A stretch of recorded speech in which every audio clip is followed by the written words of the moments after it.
శనగకుంటను పేల్చింది Singareni బాంబులేనట. RKP OCP నుంచి తెచ్చిన జిల్టెస్టిక్స్ తోనే మత్తడి బ్లాస్టింగ్, పేలుడు పదార్థాలు సరఫరా చేసింది కీలక సూత్రధారి చుట్టమే.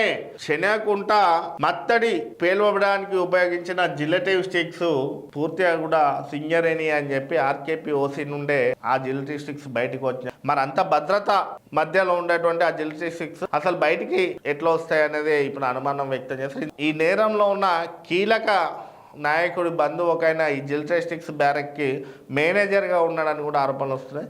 ఖచ్చితంగా అదే నిజమైతే, పోలీసుల విచారణలో నిర్ధారణ నిజమైతే ఇక పోలీసులు ఏం వెల్లడిస్తారు, ఏం చర్యలు తీసుకుంటారో చూడాలి.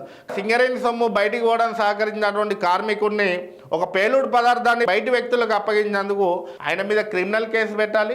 ఆయనను సింగరేణి యాజమాన్యం కూడా డిస్మిస్ చేయాల్సిందే. ఒక కీలక నాయకుడు ఈరోజు మత్తడి వేల్చడానికి బాంబులు బయటికి తెప్పిస్తుండంటే మనుషులను కూడా